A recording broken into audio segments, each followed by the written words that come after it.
Queridos, nós vamos seguir aqui com os nossos estudos, com as nossas meditações sobre o livro do Eclesiastes. E nós vamos ler aqui no capítulo 2, do verso 12 até o verso de número 17. Eclesiastes 2, do verso 12 ao verso 17. Lembrando que o pregador está se propondo, né, a considerar qual é o sentido da vida, né?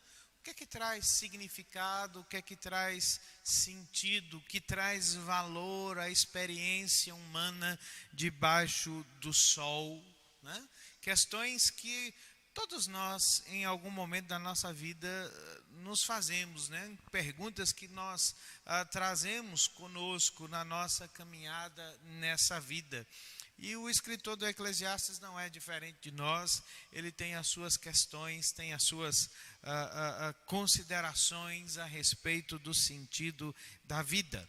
Mas preste atenção na leitura do capítulo 2, versos 12 a 17, onde nos é dito o seguinte pela palavra do Senhor. Então, passei a considerar a sabedoria e a loucura e a estultícia. O que fará o homem que seguir ao rei, o mesmo que outros já fizeram? Então, vi que a sabedoria é mais proveitosa do que a estultícia, quanto a luz traz mais proveito do que as trevas. Os olhos do sábio estão na sua cabeça, mas o estulto anda em trevas. Contudo, entendi que o mesmo lhe sucede a ambos. Pelo que disse eu comigo, como acontece ao estulto, assim me sucede a mim. Porque, pois, busquei eu mais a sabedoria? Então disse a mim mesmo que também isso era vaidade, pois tanto do sábio como do estulto a memória não durará para sempre, pois passados alguns dias tudo cai no esquecimento. Morre o sábio e da mesma sorte o estulto, pelo que aborreci a vida, pois me foi penosa a obra que se faz debaixo do sol. Sim, tudo é vaidade e correr atrás do vento. Vamos orar? Deus de graça e misericórdia, mais uma vez nós nos colocamos diante da Tua presença santa, Senhor, gratos pelo privilégio que o Senhor nos concede de poder adorar o Senhor, de poder entregar a Ti o nosso louvor e a nossa gratidão, reconhecendo quem o Senhor é e aquilo que o Senhor faz em prol da vida do Teu povo. Muito obrigado, porque o Senhor permanece sendo Deus na vida daqueles que esperam o Senhor, daqueles que creem, daqueles que confiam no Senhor e na Tua palavra.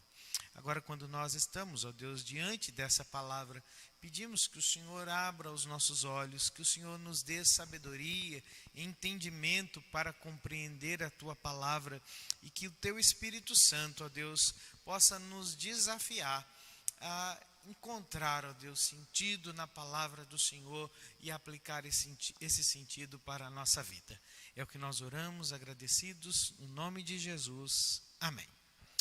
Há um filme muito interessante, ainda que ele já tenha alguns anos, né, do seu lançamento. Ele foi lançado entre os anos 2007, final de 2007, início de 2008, um filme que a tradução para nós aqui no português é Antes de Partir. Não sei quantos de vocês se lembram desse filme, mas conta a história de dois homens que tiveram que lidar com a finitude implacável proposta pela morte em suas vidas. E esses dois homens eram homens completamente distintos um do outro, né? Havia lá o Carter Chambers, que era feito pelo Morgan Freeman, que era um mecânico simples, um homem sem muitos recursos materiais, que havia trabalhado a sua vida toda, criado a sua família, e que agora tinha que lidar com a finitude, né, por conta de um câncer que comia a sua vida, né? E ele então precisa participar de um tratamento experimental no hospital. E no mesmo quarto em que ele está, dividindo o quarto, está um outro homem completamente diferente dele, né? Edward Cole, que é feito pelo Jack Nicholson, que é o dono do hospital e que também se encontra em uma condição de lidar com essa condição inevitável da morte. E esse homem está terrivelmente incomodado porque ele tem que dividir o quarto com outra pessoa. Mas ele mesmo havia feito aquelas regras para o seu hospital para economizar mais dinheiro, para ganhar mais dinheiro, dizendo que os quartos deveriam ser divididos, né, entre 2 leitos. E lá estão esses 2 homens, um que é um pobre mecânico e um outro um rico empresário de sucesso, mas ambos compartilham a mesma sina, a mesma condição, porque eles estão no corredor da morte. E enquanto estão lá, a princípio a contragosto, né, de conviver um com o outro, depois eles começam, né, a travar um relacionamento e ambos então passam a escrever a sua bucket list, né, é o nome do filme em inglês, que é a lista de pendências, né? Ou literalmente a lista de fazer antes de chutar o balde, né? O que é que eles iriam fazer da sua vida antes de partir, antes de morrer? Então eles, né, saem para fazer essas suas pendências, e tem coisas muito interessantes lá que eles resolvem fazer. Eu me lembro muito vívido na minha memória que entre essas coisas, essas pendências, eles tinham vontade de andar de moto lá na muralha da China, né? Só para vocês, quem viu sabe disso, lembra do contexto. Mas o que chama a atenção nesse filme é, né, que diante da morte, da perspectiva da morte, esses homens completamente diferentes um do outro estão agora refletindo sobre o sentido da sua vida, considerando a vida à luz da morte iminente. E vamos considerar isso, vamos pensar nisso, né? Já que a morte é, nessa perspectiva nossa de busca pelo sentido, a única realidade que é tomada como certa na vida humana, né?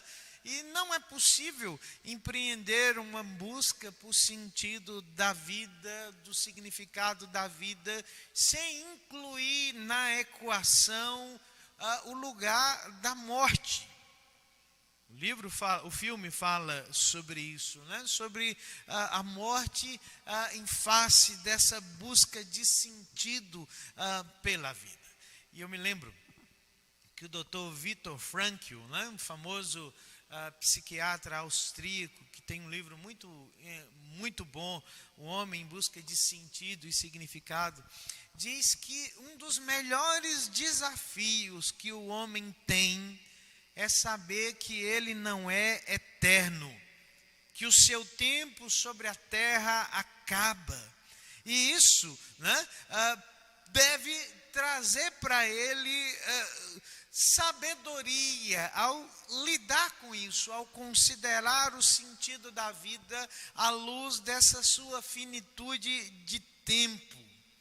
Que sabedoria é essa, né, que a morte, na sua consideração, deve trazer para o sentido da nossa vida? O pregador está se fazendo também essa pergunta, ele está se debatendo com essa questão sobre o sentido da vida, né? Como a morte, de alguma forma, torna a vida significativa, nos faz considerar sobre o sentido da nossa existência. Ele nos diz já que deu início a um grande empreendimento, uma grande experiência em busca do sentido da vida debaixo do sol. E quando nós lemos essa expressão no livro do Eclesiastes, nós precisamos nos lembrar que essa busca, que essa experiência é uma experiência humanística, né? O pregador está considerando tudo da perspectiva da vida enquanto a condição humana, sem levar Deus em consideração na sua a busca, na sua experiência. E o livro nos diz que ele já tentou, na sua experiência, encontrar sentido na sabedoria. No capítulo 1, do verso 12 ao verso 18, esse homem testou a sabedoria humana, tentando acreditar que, de alguma forma, todas as respostas para as suas questões, né, todos os dilemas para a sua existência seriam trabalhados, seriam respondidos pela sabedoria humana, que ele conseguiria entender as coisas à luz da sabedoria humana, que as coisas fariam sentido. Mas a Bíblia nos diz que a busca desse homem por sentido, apenas contemplando a sabedoria humana, terminou em fracasso, né? E esse fracasso foi um fracasso ao que foi aumentado ou acrescentado sofrimento e aflição. Buscar na sabedoria pura e simplesmente, né, um sentido para a existência não foi uma tarefa cujo resultado trouxe, né, sentido ou resposta para as questões do pregador. Então, ele decide mudar a sua perspectiva, o objeto da sua busca. Ele então se volta para tentar encontrar sentido no prazer, né, na satisfação pessoal, na busca pela felicidade. No capítulo 2, do verso 1 ao verso 11, esse homem nos diz que ele faz do seu hedonismo, né, o seu mote de vida. Buscar satisfação, buscar a felicidade, buscar no prazer significado para a sua existência, mas, de novo, né, o resultado da sua busca foi o fracasso, né, e a insatisfação pessoal. O pregador, então, queridos, ele não está disposto a desistir da sua busca, apesar dessa frustração, apesar desse fracasso, mas ele resolve, então, considerar os resultados que até agora ele obteve da sua experiência. No verso de número 12, né, do capítulo 2, que começa a nossa sessão, ele começa dizendo o seguinte: olha, então eu passei a considerar a sabedoria. No verso 11, nós já vimos aqui semana passada, que ele usou o mesmo verbo, considerar todas as obras, e a ideia de considerar aqui, na língua hebraica, é encarar, olhar nos olhos, né? Olhar face a face para as coisas. Esse homem então diz o seguinte: olha, eu passei a olhar nos olhos da sabedoria, nos olhos dos resultados que eu obtive até agora. E ainda que eu não tenha encontrado o que eu desejei, ainda que o fracasso tenha marcado essas duas etapas da busca por sentido e por significado, eu preciso fazer aqui algumas considerações.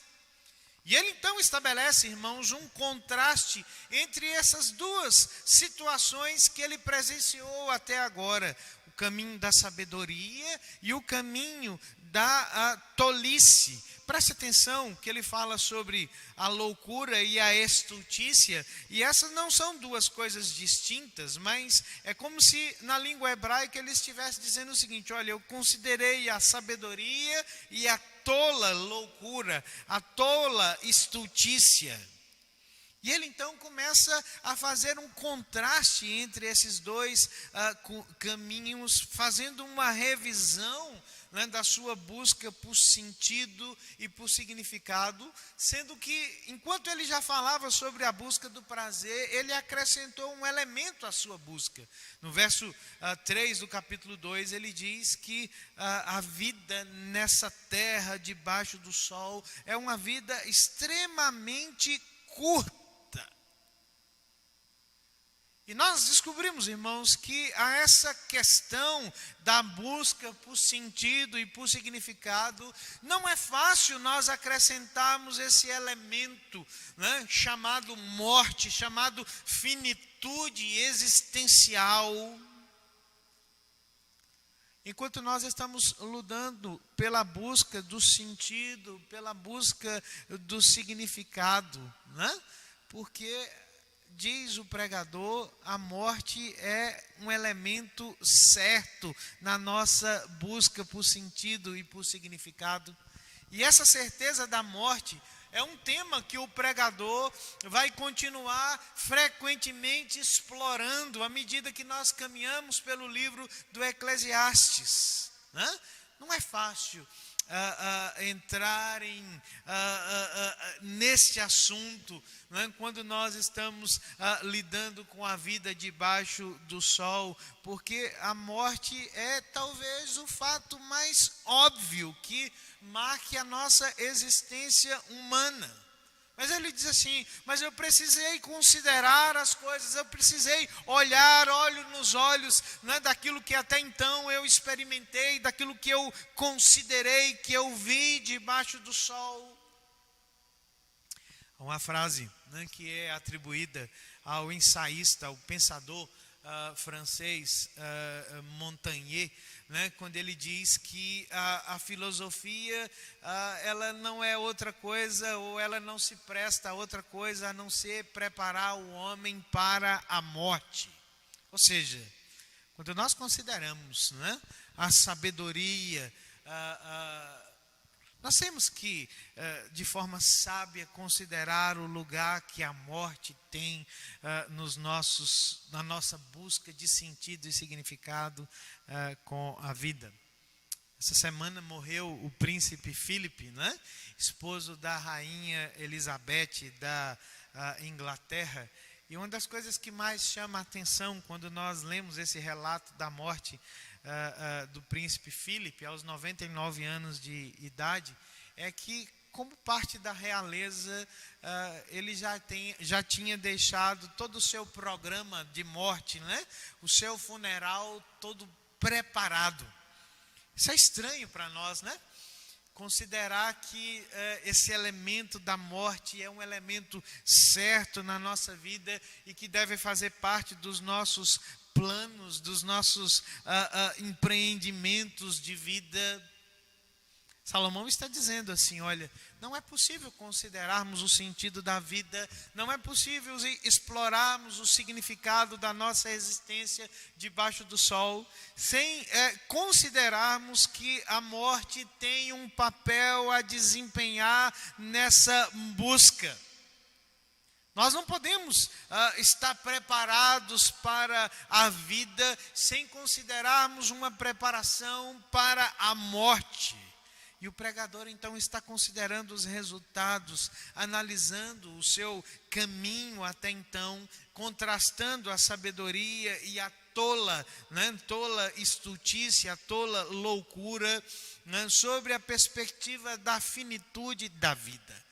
E o que é que ele nos diz, né, a respeito desse elemento agora incluído na sua busca? A primeira coisa que nós precisamos considerar é viver com sabedoria. Faz mais sentido à luz da finitude da nossa existência. O pregador diz assim, olha, é melhor ser sábio do que ser tolo.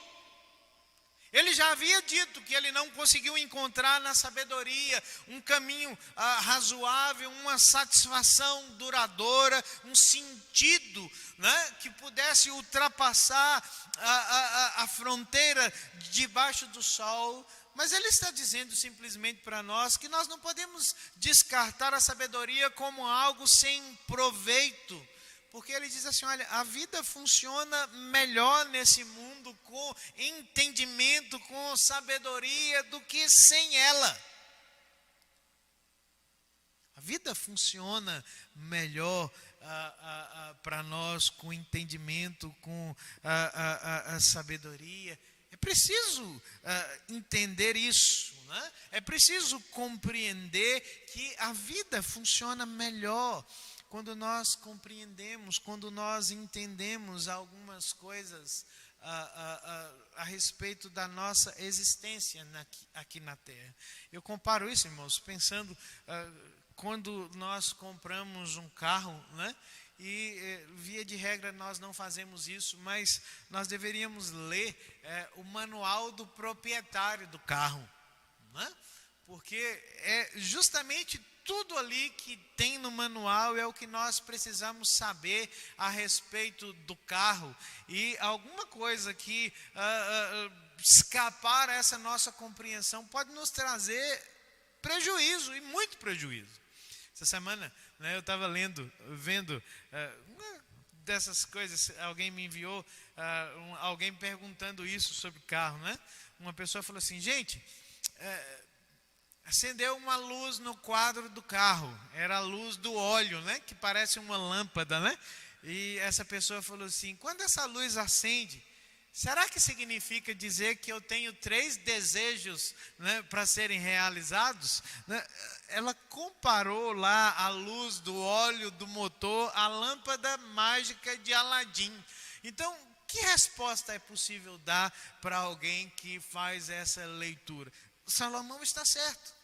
A vida funciona melhor quando nós temos entendimento, quando nós temos a sabedoria, né, a respeito do que nós estamos vivendo, do que nós estamos travando nessa existência. Ainda que a sabedoria não seja a razão última da nossa existência, irmãos, essa finitude implacável, inevitável que a morte traz para nós, deveria nos dar a oportunidade única que ela nos dá de rever muitas coisas na nossa vida, de continuarmos fazendo perguntas importantes à nossa existência. Porque a morte nos impulsiona a não ficarmos na superfície das coisas, mas nos aprofundarmos em busca de sentido, em busca de significado. Roberto Carlos já nos disse isso, né? E os Titãs reforçaram a mensagem numa canção em que ele nos diz o seguinte, olha, quem espera que a vida seja feita de ilusão, pode até ficar maluco ou morrer na solidão. É preciso ter cuidado para mais tarde não sofrer. Sabe por quê? Porque é preciso saber viver. A sabedoria nos ensina a saber viver. A vida funciona melhor quando nós compreendemos, quando nós sabemos das coisas que acontecem conosco debaixo do sol. E a morte fornece para nós esse impulso, né, para olharmos as coisas com mais profundidade. Há uma história muito interessante sobre o obituário de Alfred Nobel. Explico para vocês. Em 1888, Alfred Nobel foi surpreendido. Só lembrando vocês, a gente conhece Alfred Nobel como aquele que instituiu o prêmio Nobel, né, para algumas categorias no mundo. Mas antes, Alfred Nobel era um homem que era reconhecido por ser o inventor da dinamite. E em 1888 ele foi surpreendido ao abrir o jornal e ver noticiado lá o seu próprio obituário, por um erro jornalístico, né? Quem havia morrido foi o seu irmão, mas o jornal publicou o obituário de Alfred Nobel. E aquilo foi uma sensação interessante, foi uma coisa inusitada. Qualquer pessoa ficaria extremamente incomodado, ficaria, né, enfurecido com esse erro. Mas aquela circunstância trouxe para Nobel uma oportunidade ímpar na sua vida, porque ele se viu como o mundo o via. Sabe o que foi dito a respeito dele naquele obituário? Morreu o rei da dinamite. O grande industrial que havia feito fortuna, uma fortuna imensa com explosivos. Mas ele não fazia apenas aquilo, né? Mas Alfred Nobel se percebeu pelos olhos do mundo como que tendo como único propósito da sua vida ser um mercador da morte. Nenhuma outra coisa foi mencionada no seu obituário. Ele era simplesmente um comerciante da morte. E apenas por isso ele era lembrado naquele obituário. Ao ler aquelas palavras com horror, Nobel reconheceu que ele precisava deixar claro para o mundo que o propósito, que o significado da sua vida não era aquele. E ele então começou a trabalhar e fez lá o seu testamento, dizendo ou determinando que a sua fortuna deveria ser da previsão anual, para contemplar as contribuições notáveis que pessoas fizessem no campo da física, da química, da medicina, da literatura e da paz.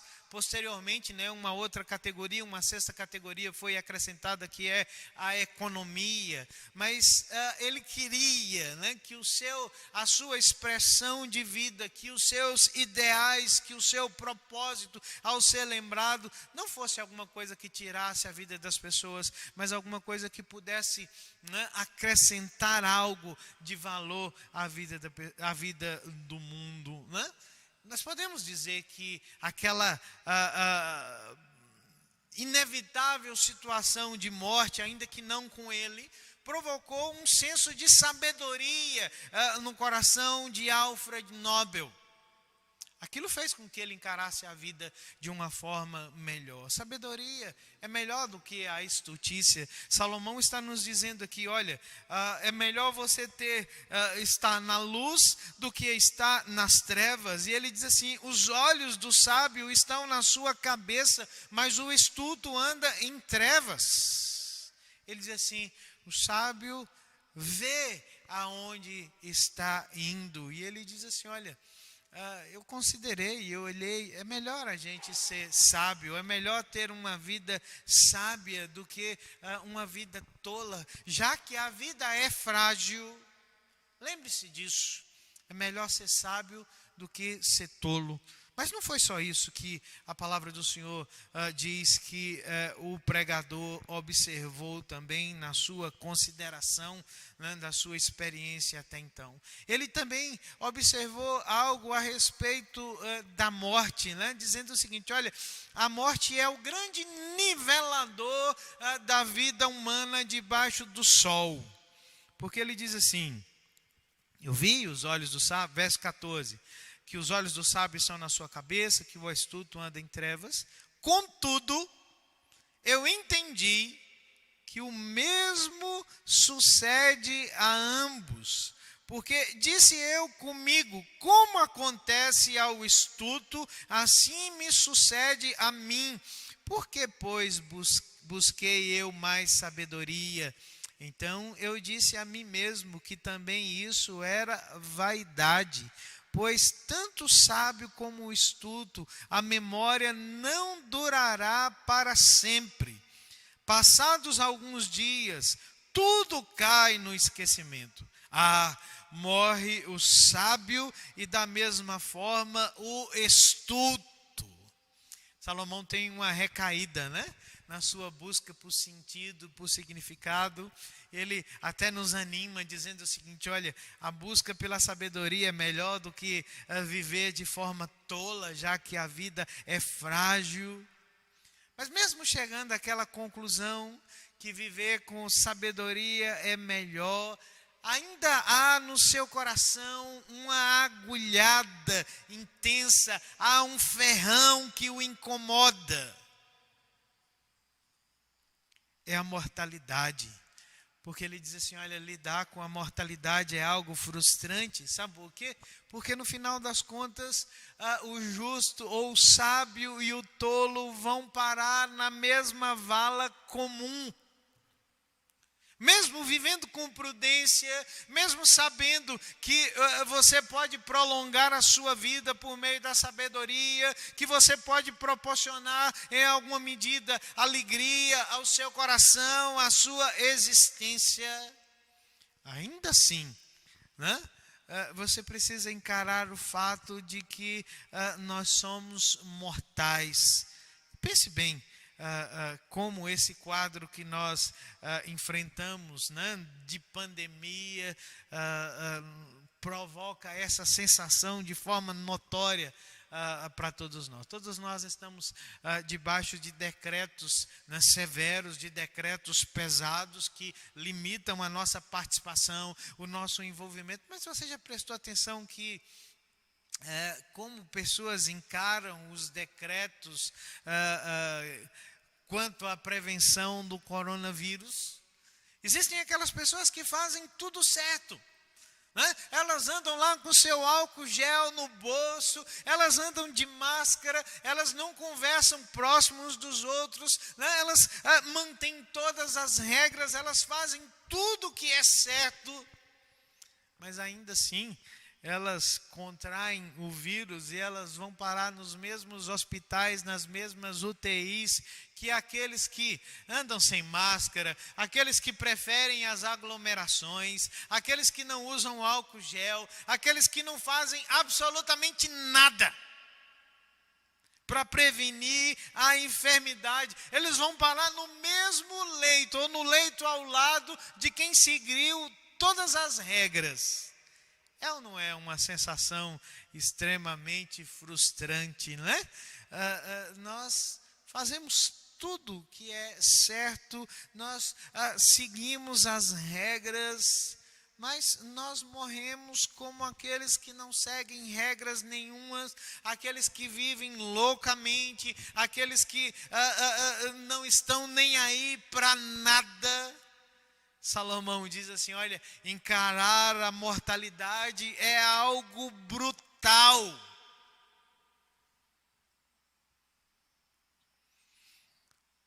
Porque todos nós estamos, né, nus diante da morte, todos nós precisamos encarar esse fato da fragilidade da vida, né, da mortalidade, do inevitável.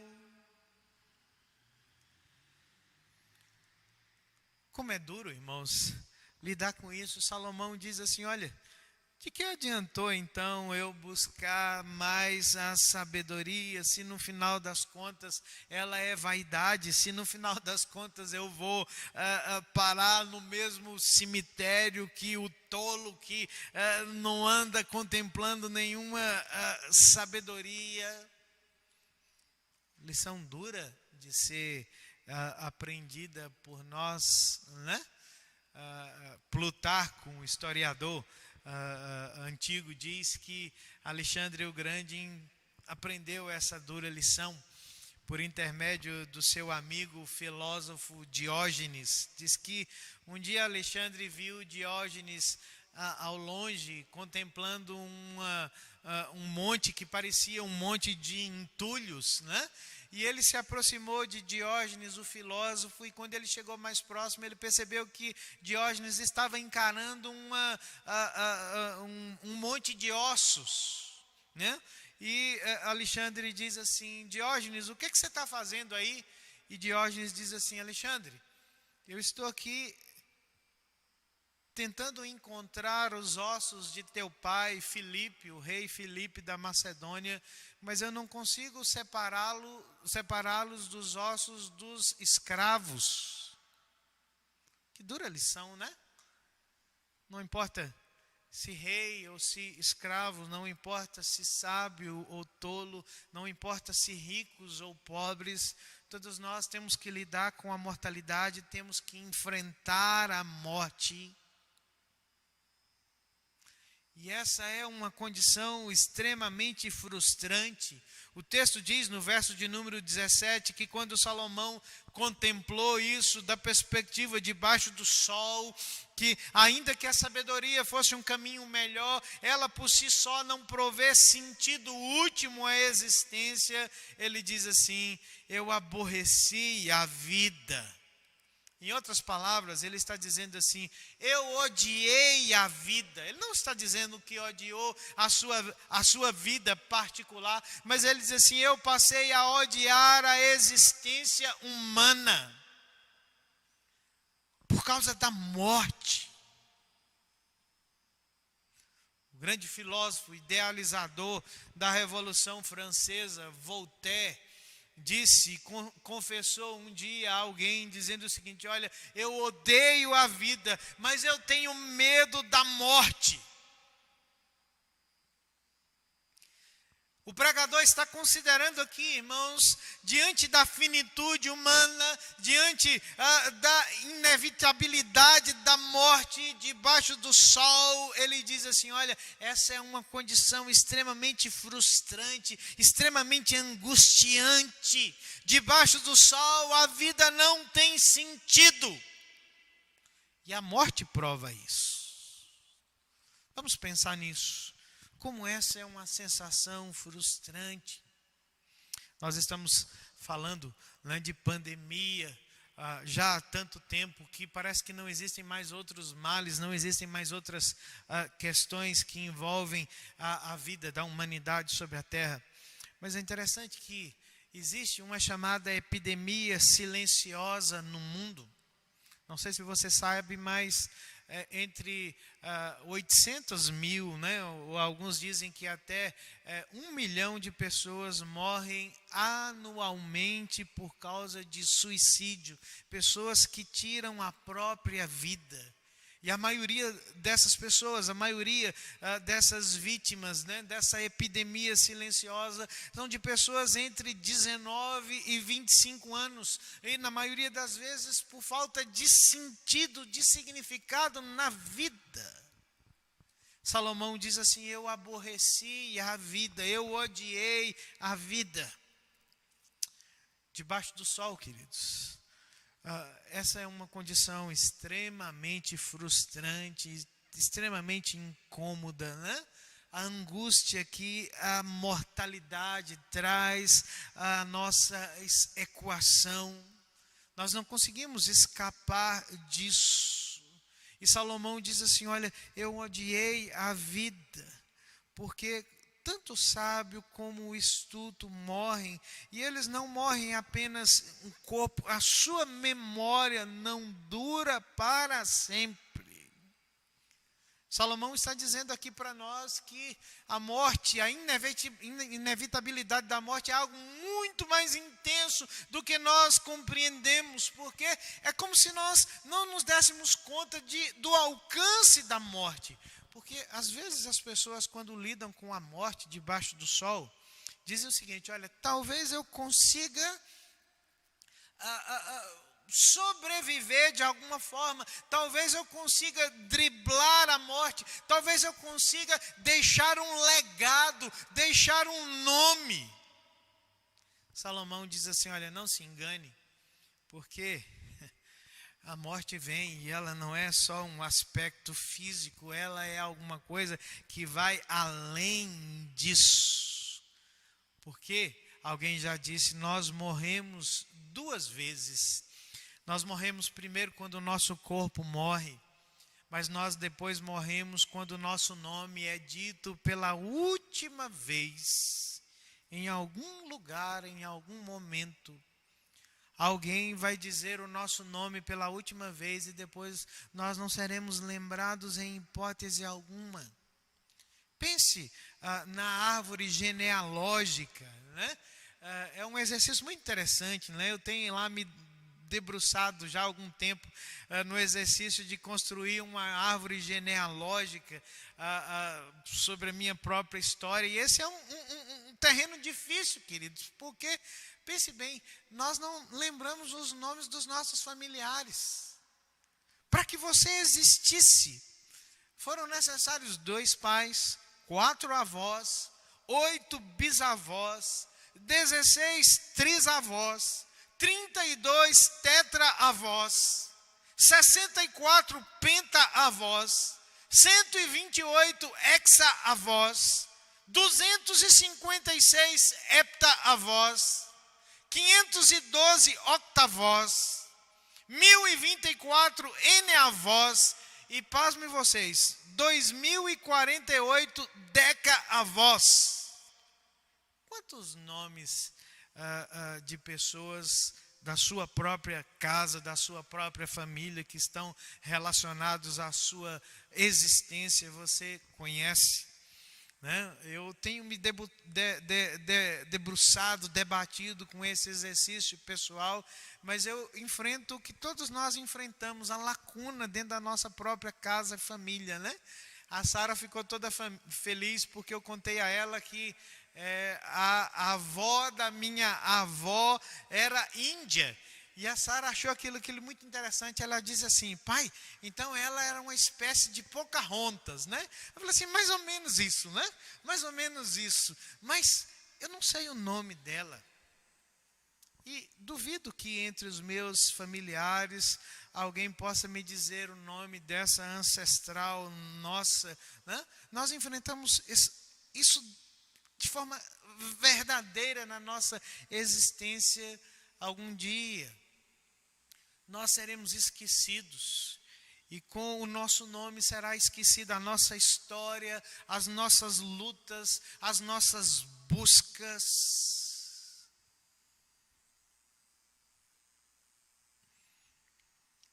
Nós morremos 2 vezes. Um dia morre o nosso corpo, e um outro dia, em um outro momento, o nosso nome, o nosso legado, né, vai morrer. E às vezes nós achamos, queridos, que nós podemos deixar alguma coisa duradoura, alguma coisa que possa fazer com que nós sejamos imortalizados debaixo do sol. Falei aqui do filme, né, no início, antes de partir, mas há um outro filme mais antigo do que esse, muito interessante, né? O filme Troia, de 2004, que fala da grande batalha, né, entre gregos e troianos. E há uma cena muito interessante no começo do filme, quando as pessoas estão convencendo Aquiles a entrar na luta, o maior guerreiro grego a participar daquela guerra. E Aquiles então vai até a sua mãe, conversar com ela sobre a possibilidade, e ela é uma ninfa, ela é alguém que conhece o futuro, né? E ele pergunta a respeito daquilo que está diante do seu futuro, e ela diz assim: olha, Aquiles, se você não for, se você optar por ficar, você vai ter uma vida abençoada, você vai se casar, você vai ter filhos, você vai ver os filhos dos seus filhos, e eles vão ver os filhos dos filhos deles. Mas ela diz assim: mas em 4 gerações o seu nome será esquecido. Mas se você participar dessa guerra, eu quero dizer para você que você não vai voltar, você vai morrer lá. Mas daqui a 1000 anos, as pessoas ainda falarão a respeito do seu nome. Coisa interessante, né? Nós achamos que, de alguma forma, nós podemos driblar a morte, nós podemos produzir alguma coisa que seja um legado duradouro. Woody Allen, né, o cineasta Woody Allen, disse assim, uma forma interessante, ele disse assim: olha, eu não quero alcançar a imortalidade por meio da minha obra, por meio do meu trabalho, eu quero alcançar a imortalidade não morrendo. Legado, né? Obra, que isso é, né, debaixo do sol, né, se a morte é capaz de corroer todas as coisas, se com o tempo nós somos esquecidos, o nosso legado desaparece. Salomão diz assim: olha, algum dia, né, eu serei esquecido. O homem mais sábio que houve sobre essa terra será esquecido. A morte completará o seu processo debaixo do sol. Como então colocar a morte nessa equação pelo sentido da vida, né, pelo significado da nossa existência? Essa é a última coisa que eu gostaria de tratar com vocês nessa noite, porque é preciso de uma sabedoria acima do sol para vencer a morte. É necessário uma sabedoria de acima do sol para vencer a morte. A sabedoria humana é melhor do que a tolice humana, mas a sabedoria humana não é suficiente, porque ela não vence a morte. Debaixo do sol todos nós enfrentamos e somos vencidos pela morte. Não é possível vencer a morte, não é possível driblar a morte. Nem mesmo a sabedoria de Salomão, o homem mais sábio do mundo, foi capaz de vencer a morte. Mas as Escrituras nos diz, queridos, que nós temos uma sabedoria muito mais antiga, uma sabedoria que vai além do túmulo. Quando nós lemos as Escrituras, nós somos informados pelo livro de Gênesis, né, que a morte ela veio a este mundo por causa do pecado. Que ela entrou no nosso mundo como um resultado do pecado, que ela não é um elemento natural da criação de Deus. E para lidar com ela, nós precisamos de uma sabedoria muito mais profunda. Se você já leu, ouviu, né, as crônicas de Nárnia, fazendo aí uma outra dica de cinema, no filme O Leão, a Feiticeira e o Guarda-Roupa, C.S. Lewis fala de uma magia muito mais profunda, que vem de antes da aurora dos tempos. E ele fala nesse contexto, né, quando o personagem Edmundo está sendo requerido para ser executado como um traidor. E segundo as leis de Nárnia, todo traidor deve morrer. Mas a história nos diz, Lewis diz que Aslan, né, que representa Cristo, se oferece para morrer no lugar do traidor. E a feiticeira, então, nem se incomoda com isso, porque no final das contas ela quer se livrar mesmo, de Aslan. Mas ela não sabe, né, o que está por trás daquela proposta do leão, porque depois de morto o leão volta à vida, e aquele leão com a sua ressurreição quebra a pedra da morte. E quando alguém vai falar com ele, vai perguntar a ele sobre isso, ele diz assim: olha, a feiticeira conhece apenas o que ela sabe desse mundo, mas ela não conhece uma magia muito mais profunda, bem mais antiga que a aurora dos tempos.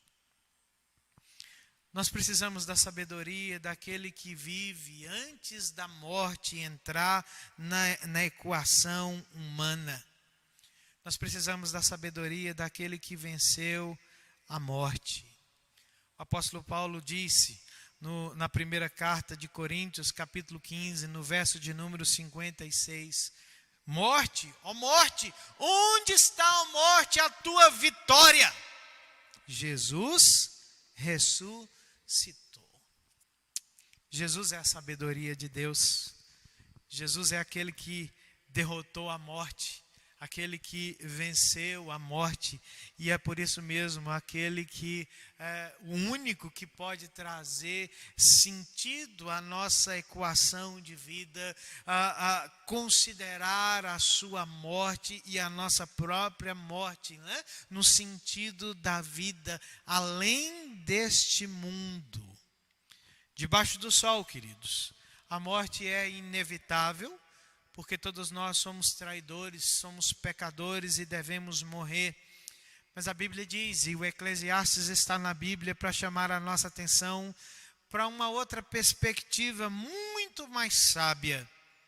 Não uma perspectiva debaixo do sol, mas uma perspectiva acima do sol. E essa é a perspectiva que nos diz que o túmulo daquele que é o nosso Senhor e o nosso Salvador está vazio. Ele venceu a morte. Ele triunfou sobre a morte. E nós precisamos considerar essa sabedoria, porque debaixo do sol, nessa vida, Mark Twain, escritor americano, disse assim, perto do final da sua vida: uma miríade de homens nasce, eles trabalham, eles suam, eles lutam, eles brigam e eles ralham e lutam por pequenas vantagens mesquinhas uns sobre os outros. Mas a idade se arrasta sobre eles, as enfermidades os seguem, aqueles que eles amam são tirados deles, a alegria da vida se transforma em dor dolorosa, a libertação chega finalmente, a morte, o único presente não envenenado que a terra já teve para eles. E desaparecem de um mundo onde eles não são importantes, um mundo que os lamentará em um dia e os esquecerá para sempre. Debaixo do sol, a vida é assim, ela termina com a morte, mas acima do sol, há uma outra perspectiva. Eu quero ler para nós aqui, para encerrar, uma outra frase, não de Mark Twain, mas de Billy Graham, que disse o seguinte: olha, algum dia você vai ler ou ouvir que Billy Graham está morto. Não acredite em nenhuma só palavra quando ler ou ouvir isso, porque eu estarei mais vivo do que nunca, mais vivo do que estou agora. Terei apenas mudado meu endereço. Estarei para sempre na presença de Deus. Uma sabedoria debaixo do sol, uma sabedoria acima do sol. Elas são completamente diferentes quando elas lidam com esse elemento tão interessante na busca pelo sentido e significado que é a morte. Qual sabedoria você escolhe para a sua vida ao lidar com a morte?